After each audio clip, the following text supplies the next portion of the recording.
Na nyie vijana semezaneni nyinyi kwa nyinyi. Umeona mshikaji? Anambia wewe mwanangu wewe, hii ya sister. Unavaaje? Mkufu anavaa sister. Naam, assalamu alaykum wa rahmatullahi wa barakatuh. Sheikh Hashim Rusagani. Naam, assalamu warahmatullah. Naam, hakika leo ni siku ya furaha kabisa sana kwa waumini wa eneo hili. Labda kwa upande wako eneo gani maana yake? Eneo hili la Kigamboni. Ndio. Kigamboni maeneo ya Gombe hapo katika kata hii ya Somangina. Kama tunavyoona katika maeneo mengi sana watu wamekuwa na uwezo lakini wamekuwa kisita ama kushindwa kabisa kujitolea kwa ajili ya Allah, lakini kwa upande wa hawa ndugu zetu wamefanikisha jambo hili na wameweza kutufungulia kituo hichi kwa ajili ya kufanya mbalimbali ya Kiislamu pamoja na ibada ya Allah hii ambayo ni swala pamoja na mafundisho yake. Nini unatuhusia wengine? Bismillahir Rahmanir Rahim. Alhamdulillahi Rabbil Alamin. Allahumma salli ala Muhammadin wa ala ali Muhammad. Mimi ninachokihusia ninachotaka kutoa ushauri kwa Waislamu wengine, tujenge tabia ya kutoa sadaka, yani kutoa mali zetu kwa ajili ya Allah Subhanahu wa Ta'ala, kwa sababu eneo hili limekuja miaka 3 iliyopita, ilikuwa plain namna hii, sawa, lakini leo wakati nashuka pale kwenye gari, subhanallah, nimeingia katika, yani nikashangaa kwamba hichi kitu ambacho kimetokea hapa ni kitu cha ajabu sana. Ina maana huyu ni mtu mwema, ama hawa ni watu wema, kwa sababu mtu mwema anatanguliza kile kitu ambacho anakipenda yeye, anampa Allah Subhanahu wa Ta'ala. Na hivi ndivyo walivyokuwa masahaba. Masahaba walitanguliza nafsi zao na mali zao. Sasa tumeuona msikiti wenyewe namna quality yake, ule uzuri wa msikiti ulivyo, namna ulivyojengwa, sawa. Kwa eneo la Kigamboni, kwa eneo hili la hapa, nadhani utakuwa ni msikiti pekee kwa uzuri. Msikiti wa kisasa. Lakini ni nini? Ni kwamba ni watu wameamua, inawezekana ni mwanamume au ni mwanamke, wameamua kufanya kazi ya Mwenyezi Mungu, kwa sababu hizi mali zinapita. Sawa? Mali zinapita. Manake ipo siku mali hii anaondoka, wanabakia warithi, wanagombana.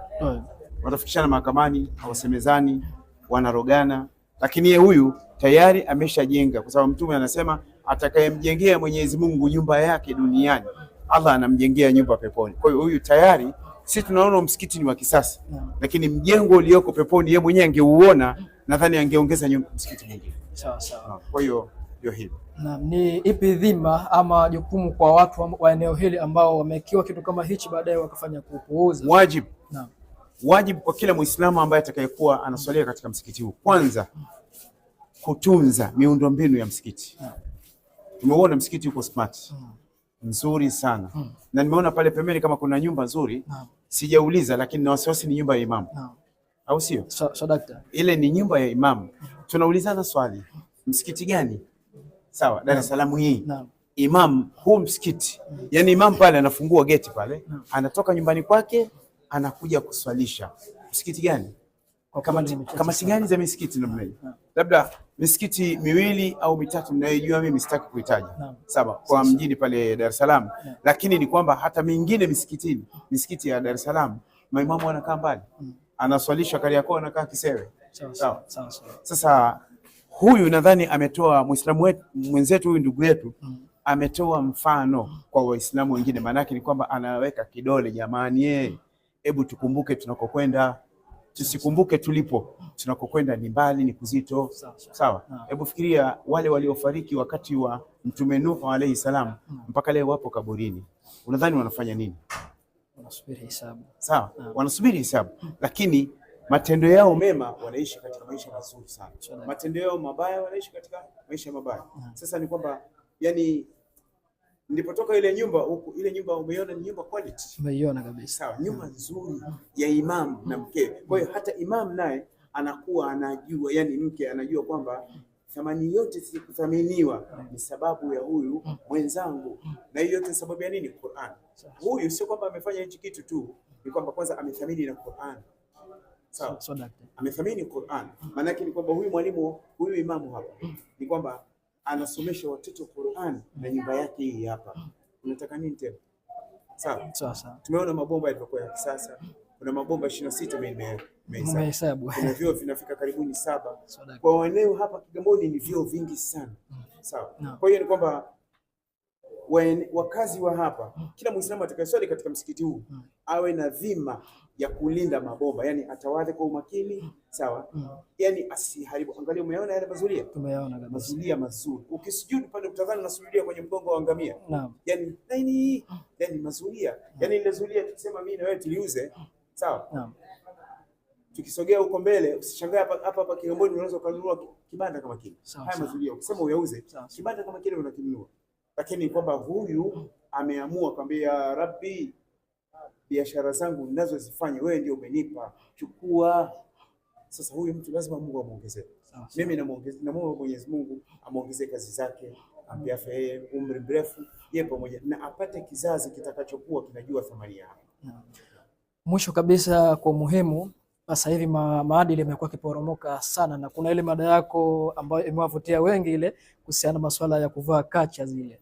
Nini unatuhusia leo vijana katika hilo? Unajua tatizo, umma umeoza. Naam. Sasa umma umeoza. Mimi wajibu wangu sishughuliki na shekhe mwenzangu, mimi nashughulika na umma. Sawa sawa. Shekhe mwenzangu yeye anashughulika na hili, na mimi lengo letu lote ni kutoa umma katika matatizo. Sawa sawa. Lakini umma umeoza. Wazazi tusimame imara. Yani hivi sasa na wasiwasi, miaka 30 miaka 40 ijayo, yani watoto wa kiume watapotea. Kwa sababu watoto wa kiume hivi sasa wanavaa kama madem tu tunasema. Sawa sawa. Yani unakuta mtoto wa kiume ana tofauti na dada yake. Sawa sawa. Hivi unafahamu kuna watoto wa kiume hivi sasa wanavaa vikuku. Naam. Wanavaa vikuku, bangili za miguu. Kuna watoto wa kiume wametoka nini? Pua. Sawa. Na kuna watoto wa kiume hivi sasa ninazungumza, so mimi unajua mimi nakaa mjini alafu ninachanganyika na watu. Sawa. Na kuna watu wengine wamenizoea katika njia ya utani. Na mimi ndivyo tabia yangu, sawa? Kwa sababu hii kazi ya dawa sio kwamba mimi nimevamia, hapana, mimi nimeisomea. Umesikia Mr. Cameraman pamoja na? Hii kazi ya dawa nimeisomea na nina degree nayo, first degree kutoka Madina Islamic University. Kwa hiyo ninajua niko wapi, nazungumza na nani, nifanye nini. Sawa? Unaweza ukaamini kwamba kuna watoto wa kiume hivi sasa Dar es Salaam wanavaa shanga. Kiunoni watoto wa kiume wanavaa shanga. Na hivi sasa kuna fashion imeingia kwa wanamume na wanawake. Kuna lotion fulani inauzwa katika maduka ya cosmetics, inaitwa Watts. Sawa? Ile ni lotion ambayo wanamume na wanawake, si wanasema kwamba mtu ukiwa na mvi unaonekana ndio mzee. Hivi sasa kwa Dar es Salaam au Tanzania uzee sio, yani mvi sio uzee. Sasa kuna lotion ambayo inapakwa katika sehemu za nywele kwenye YouTube. Unajua sehemu inaitwa YouTube. Sawa. Huko chini kunaitwa Instagram. Ndio. Sasa yani nywele, yani ile lotion anachukua anapaka hapa. Akishapaka zile nywele za sehemu za siri za kwenye upe zinakuwa na mvi. Hiyo ni fashion mingi. Lakini hayo yote tunayapata wapi? Tunayapata kutoka katika European country. Lakini tufahamu kwamba European country hakuna watu. Sawa. Unapata kumsikia mtu anaitwa Pididi. Ndio. Watu ukimsikia watu wanamtaja Pididi watu wanacheka. Sawa. Kuna wale wanaocheza show kwenye mambo ya Pididi wale. Sawa. Ndio. Kuna style ambayo wanavaa ya kulegeza suruali na kuonyesha chupi. Sawa. Watoto wengi wa kiume hivi sasa wanaonyesha boxer. Sawa. Alafu boxer zenyewe wanazovaa watoto wa kiume baadhi yani nyingine ni vitambaa vya madera. Sasa ufikirie mwanamume amevaa kitambaa cha dera ndani. Alafu ndio tunaswali nao msikitini. Sasa ile ni jambo ambalo Waislamu tusimame katika maadili. Na maadili yanapotea kwa sababu Qur'ani haina thamani. Sawa. Wale walimu ambao wangesimamia maadili ya watoto wetu kusomesha Qur'an, Waislamu tumewatelekeza. Walimu wa Qur'ani wanaishi hard life. Sawa. Kwa lugha ya kikoloni. Wanaishi hard life. Hayatun sa'ba jiddan. Yani wanaishi maisha mazito sana magumu. Lakini sisi Waislamu leo wakati nakuja na nipo kwenye gari kutoka kivukoni, tunaingia maeneo ya sio hapa wapi, sio regionali, watoto ndio wanatoka mashuleni. Nimwambia yule driver, leo Jumamosi na Jumapili itakiwa watoto waende wakasoma Qur'an. Lakini wameambiwa kuna vipindi extra mashuleni. Na shule nyingine za Kiislamu kuna vipindi extra. Hao watoto wanasomaje Qur'ani? Kwa maana siku zote yani mtoto analetwa mpaka saa 4 saa 5 anaachiwa. Ni jambo ambalo kwa kweli sio sahihi. Sawa. Kwa hiyo ni jambo la kuliangalia sana. Lakini kuna kitu kingine kinajitokeza hivi sasa, kama utakuwa umejaribu kuangalia, sawa. Ijumaa, kila siku ya Ijumaa watoto wa shule ya msingi, watoto kama hao utakuta wanakwenda na tracksuit, zile nguo za shule zinakuwa za tracksuit kwa ajili ya michezo. Why Friday inakuwa ni sports day? Why Friday? Kwa nini isiwe Wednesday? Sawa, kwa nini isiwe Monday? Why Friday? There is something behind. Sawa, kuna kitu nyuma. Kwenda Afrika Kusini nilipata mwaliko 2019, nikaa mwezi mmoja, nilikuwa Cape Town, Durban, Johannesburg, Rustenburg. Sawa. Naam. Pretoria nilipita tu.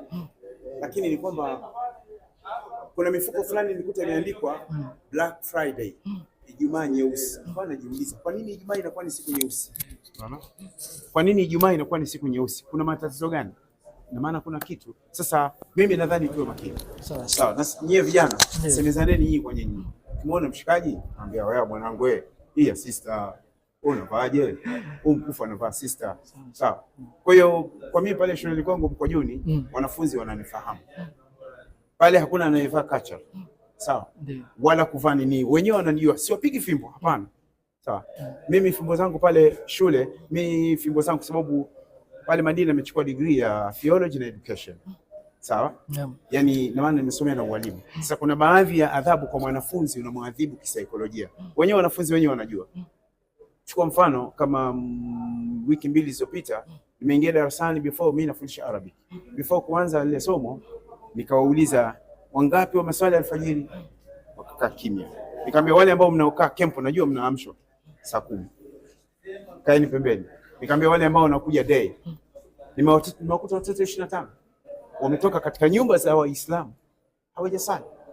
Nikamwambia siwezi kusomesha watoto sio swali. Nimetoka nao kwenye mabomba wamekwenda kutawadha.